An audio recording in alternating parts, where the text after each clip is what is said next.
Saya Handoko Wijnyowargo dari Maestro Consulting, Coaching, dan Communicating. Untuk Anda semua dalam Serajum Live. Serajum Live, Senin, Rabu, Jumat Live, adalah sebuah program Corporate Social Responsibility atau CSR daripada Maestro untuk Indonesia dalam rangka ikut mencerdaskan kehidupan bangsa. Malam hari ini kita membahas satu materi, yaitu judulnya adalah Diplomasi Oslo, dan kemudian di situ kita akan nonton, karena ini hari Jumat, yaitu Friday Night Movie ya. Kita akan nonton ya sebuah film. Mana film tadi kita akan coba cari lesson learn-nya. Ya, baik teman-teman semua, izinkan saya untuk memulai dengan menggunakan PowerPoint. Apa yang akan kita lakukan adalah materi di 232. Serajum 232.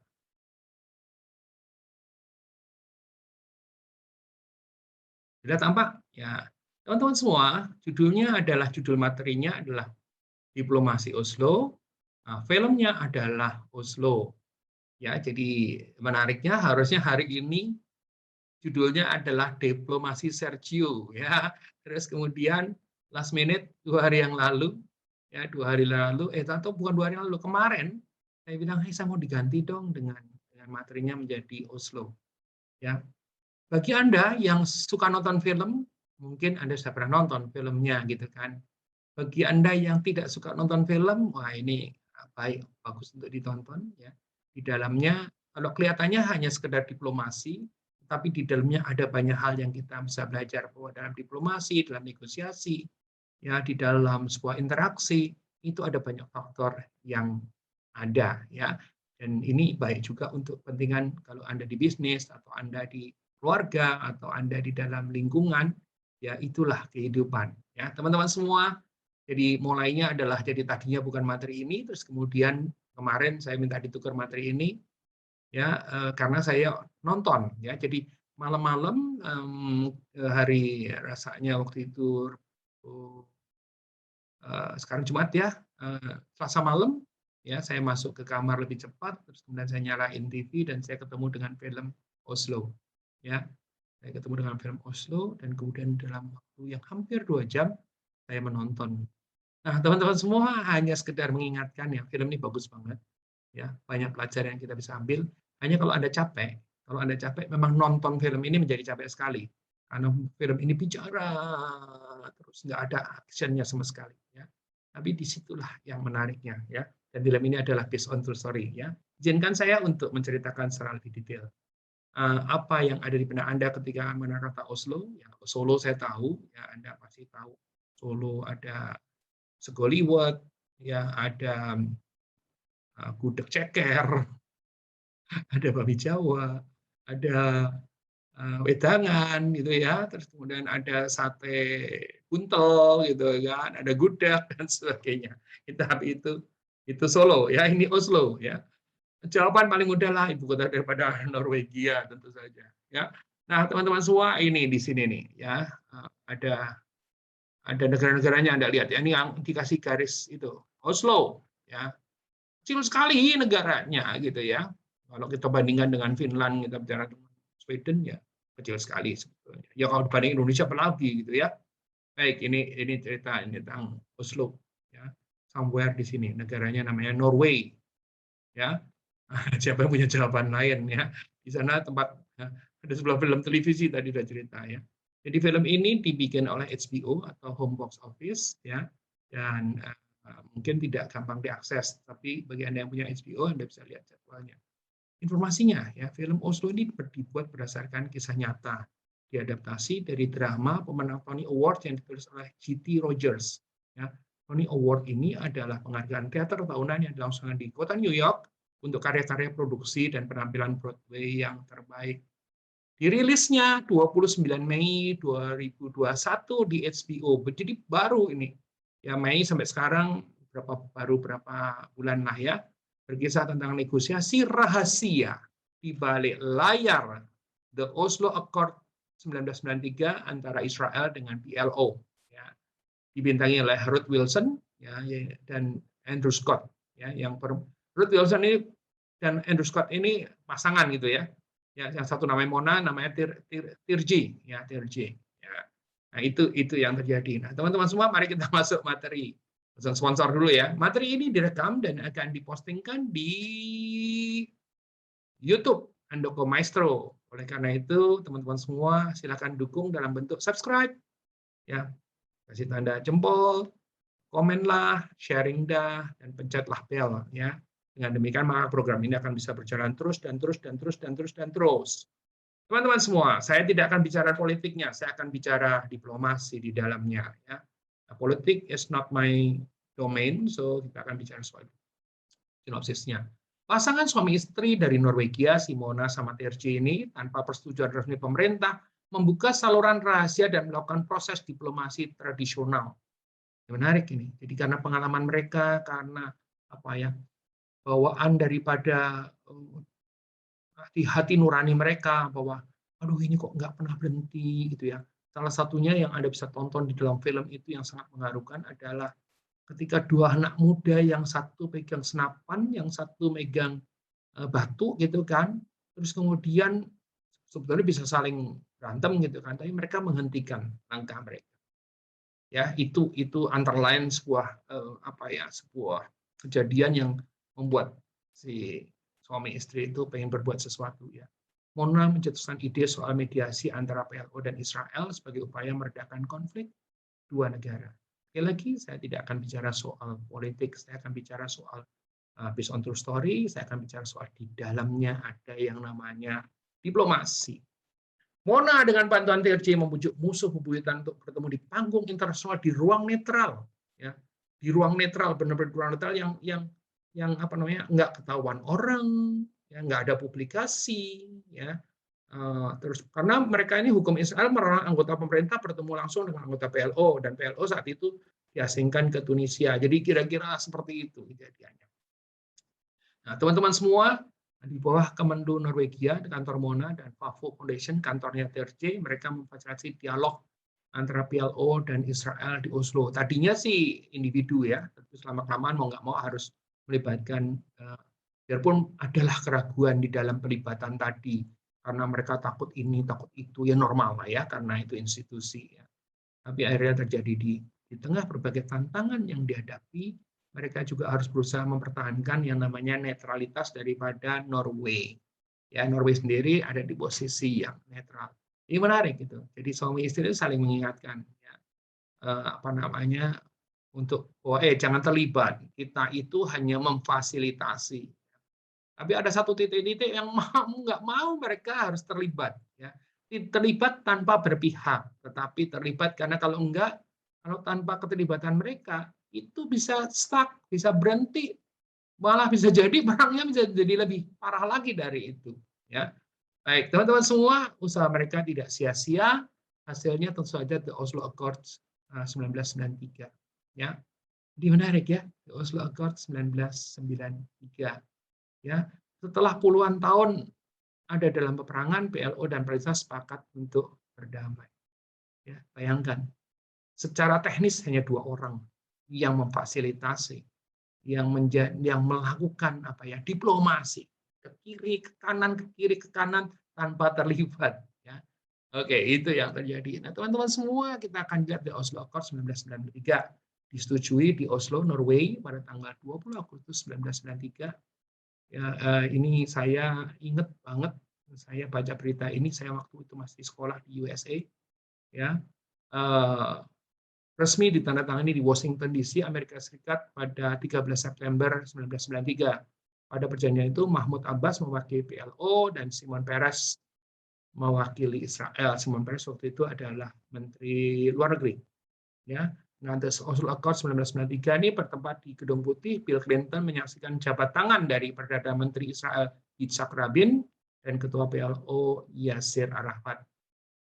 Teman-teman semua, orang loh, bayang ya. Nah, kalau Anda punya kesempatan nontonlah ya. Karena di situ benar-benar nanti kita akan bahas tentang diplomasi seperti apa sih, apa gunanya dan sebagainya. Momen ini menandai kesepakatan penting di mana kedua musuh bebuyutan saling mengakui legitimasi satu sama lain untuk pertama kalinya. Menjadi pertanyaan adalah begini, pasti di benak Anda juga pertanyaan, Apakah ini dibilang berhasil? Kalau sampai sekarang masih aja terus gitu kan? Nah, ini pertanyaan-pertanyaan. Ya, banyak orang yang kalau bisa menghasilkan sesuatu itu terus kemudian berpikirnya orang ini gitu ya. Padahal Anda harus tahu bahwa seandainya waktu itu tidak dibikin ini mungkin keadaan sekarang bisa lebih parah lagi. Oke.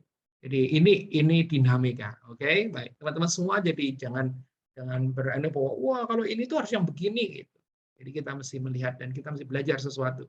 Mungkin dari sana kita juga bisa belajar ada faktor lain yang membuat ini jadi tidak berhasil secara total. Itu yang kita harus pelajarin. Teman-teman semua, kita akan cerita dulu si Mona ini, behind the scene-nya si Mona ini. Ya, Mona Juul ya, itu pejabat di Kementerian Luar Negeri Norwegia. Sebetulnya dia pejabat. Seingat saya setingkat di bawah menteri ya. Dari 2001 dia menjabat sebagai duta. Akhirnya ini setelah kejadian itu ya menjadi duta besar di Norwegia untuk Israel. Dari sejak 2000 dia menjabat sebagai wakil direktur dan duta besar dalam delegasi Norway untuk PBB di New York City. Jadi memang dia diplomat asli, memang sudah bawaannya gitu ya. Nah, teman-teman semua, behind the scene-nya lagi pada tanggal 1 Maret 2014 dia menggantikan tim Rafik sebagai duta besar Norway untuk Inggris. Ya, ini akhirnya karir diplomasinya dia. 25 Juli sampai itu Mona terpilih sebagai Presiden Dewan Ekonomi dan Sosial PBB. Ya, jadi hasilnya yang dilakukan dengan segala resikonya. Kenapa saya katakan dengan segala resiko? Ini awalnya tidak resmi. Ya, awalnya itu inisiatif yang boleh dibilang inisiatif dua pribadi, ya dia dan suaminya. Ya, dan kemudian mereka bilang bahwa jangan ngomong ini, jangan bawa nama institusi saya dan sebagainya, tapi untuk tujuan yang sangat mulia. Ya, mereka menjadi saksi mata bertentangan antara dua pihak tadi, dan kemudian tergerak hatinya untuk melakukan sesuatu, dan karena keahlian mereka di bidang diplomasi, mereka mempertemukan orang-orang. Jadi mereka pada menarik di filmnya, di bagaimana mereka memilih siapa sih yang sebaiknya untuk ketemu. Ya, karena nggak semua orang bisa ketemu ya, dan mereka yang ketemu pun beresiko melanggar hukum daripada negara masing-masing ya. Ini yang menarik. Di akhirnya bisa terjadilah yang namanya apa ya, kalau akord itu ya persetujuan Oslo ya, dengan diplomasi yang mereka lakukan hanya 2 orang. Nah, tadi saya katakan kalau Anda itu sedang lelah nonton ini bisa tidur karena isinya ngomong dulu. Tapi kalau pada saat ya saya waktu itu udah tahu nih, waduh, ini jenis filmnya kalau saya sambil tiduran bisa bablas nih gitu kan. Saya duduk dan saya ngikutin, akhirnya full nonton full ya, ngikutin setiap kalimatnya mereka, dan setelah itu saya tiduran terus kemudian googling lagi untuk mendalami lagi sebetulnya apa yang menjadi lesson learned daripada materi tadi. Teman-teman semua, saya termasuk orang yang sangat suka materi atau film yang berdasarkan based on true story. Ya, tetapi saya tidak menelan mentah-mentah film. Biasanya saya lakukan setelah nonton film atau sebelum nonton film, saya searching dulu, googling dulu ya. Bisa juga dengan memanfaatkan misalnya katakanlah IMDb, namanya Internet Movie Database ya, atau Rotten Tomatoes atau apapun juga, untuk bisa dapat tahu reviewnya, untuk bisa dapat macam sinopsisnya, agar supaya layakkah saya membuang waktu 2 jam ya. Jadi itu penting ya. Tentu saja boleh saya bilang bahwa tidak semua harus film yang berbobot ya. Kadang-kadang saya juga nonton film drama, kadang-kadang saya nonton film yang lain gitu kan. Nah, ini tergantung. Tapi selalu berusaha untuk mendapat manfaat. Film ini memberikan manfaat yang sangat luar biasa. Berbarengan setelah film ini saya nonton lagi namanya Letters to Juliet. Itu beda dengan ini yang pelajarannya diplomasi. Waktu di Letters of Juliet saya cerita tentang bagaimana kerinduan saya untuk jalan-jalan itu terpenuhi hanya karena nonton Letter to Juliet. Karena di Letter to Juliet itu syutingnya di Verona, Italia, dan ceritanya ada Franco Nero, ada Amanda Seyfried, ada ya itu seru sekali, bagus banget ya, bagus banget dalam artian mungkin tidak cocok buat diceritakan di sini karena lesson-nya tentang percintaan gitu kan, atau mungkin suatu hari kalau kita bicara soal hari kasih sayang mungkin cocok juga gitu ya. Tapi itu kembali lagi soal si Mona ini. Ya, Mona ini. Ini si Terje Roth-Larsen, orang Norway juga ya, seorang diplomat, politisi dan seorang sosiolog ya. Dia punya kayak apa ya, think tank ya, jadi kayak institusi untuk studi ya. Tahun 39 akhirnya dia setelah kejadian ini dia diangkat menjadi duta besar penasihat khusus luar negeri Norway untuk proses perdamaian Timur Tengah karena keahliannya dia untuk melakukan diplomasi. Tahun berikutnya dia menjadi koordinator khusus PBB di wilayah pendudukan dan pangkat wakil sekjen. Wow, ya. Wakil Perdana Menteri dan Menteri Perencanaan Kerjasama Norwegia di Kabinet Jagland pada tahun 1996. Nah, kalau Anda nonton filmnya Anda tahu bahwa ambisi mereka, bukan ambisi mereka tidak mengejar ini. Mereka mendapatkan ini setelah mereka melakukan apa ya, hati nurani mereka bahwa aduh nggak sebaiknya mereka itu saling bunuh, saling menyerang dan kemudian membawa akibat yang tidak baik kepada seluruh dunia, tidak hanya di antara dua belah pihak itu saja. Itu yang dilakukan oleh Terje dan oleh Simona ya. Tahun 2004 sampai 2020 Terje ini menjadi Presiden Institut Perdamaian Internasional berbasis di New York City bersebelahan dengan PBB, tempat IP berjalan secara ekstensif. Jadi membawa perdamaian dunia ya. Ini adalah ya mungkin kita tidak sampai segitu jauh ya. Tetapi kita bisa belajar dari sini kalau ada pihak yang berkonflik, kita bisa menjadi perantaranya, menjadi mediatornya, agar supaya dengan menjadi mediatornya konfliknya jadi nggak perlu ada lagi, sehingga perdamaian di komunitas atau di lingkungan kita menjadi terjaga. Ya bayangkan kalau itu bisa dilakukan. Ya, saya jadi ingat lagunya, Imagine-nya daripada Beatles ya. Ya nanti kapan-kapan kita nyanyi, saya nggak bisa nyanyi. So. Baik, teman-teman semua, jangan lupa ya bahwa materi ini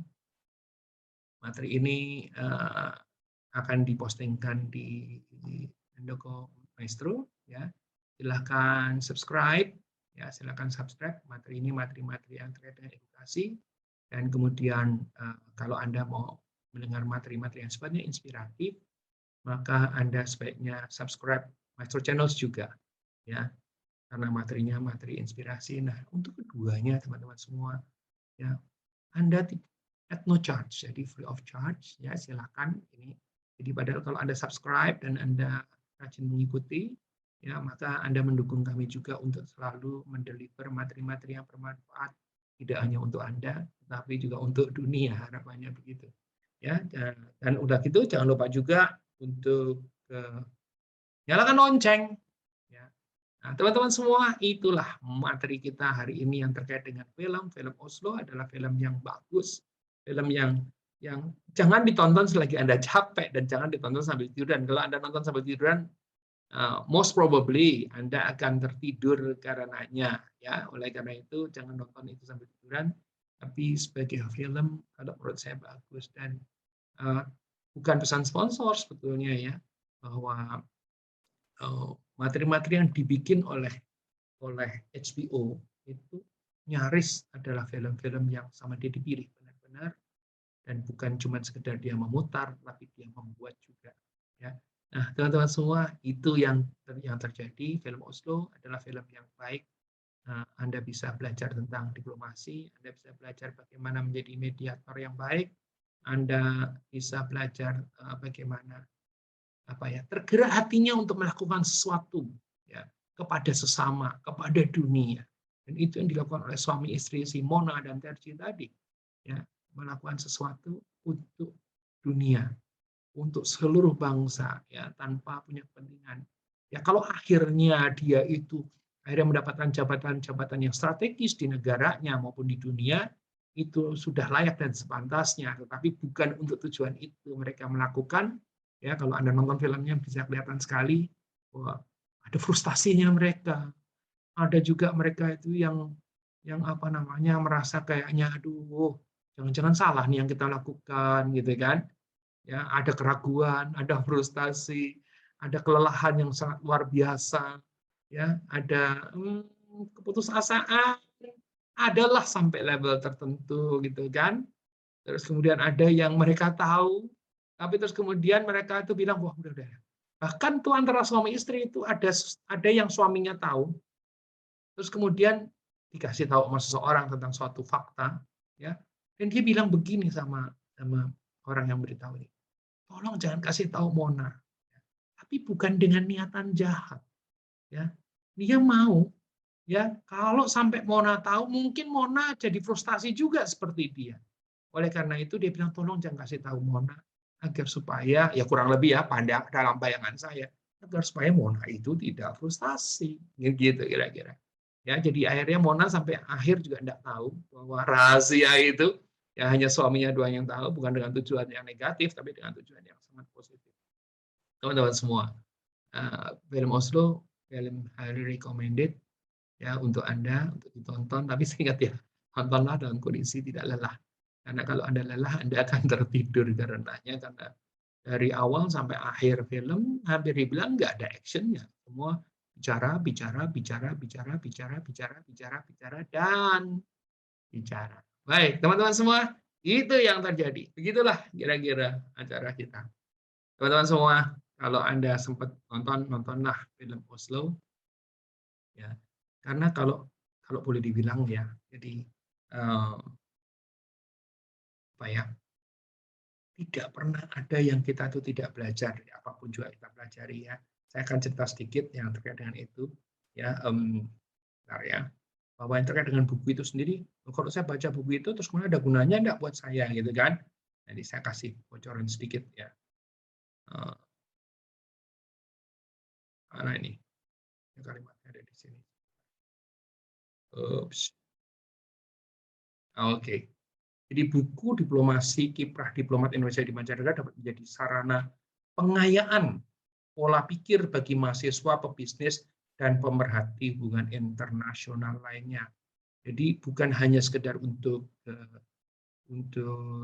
para diplomat saja, tetapi juga bisa untuk mahasiswa, bisa untuk para pebisnis, ya. Kira-kira begitu, teman-teman semua. Hai, waktu saya sudah habis. Oke. Baik, saya Handoko Wikiwargo dari Maestro Consulting Coaching dan Communicating. Untuk Anda semua dalam Serajum Live malam hari ini adalah episode 232.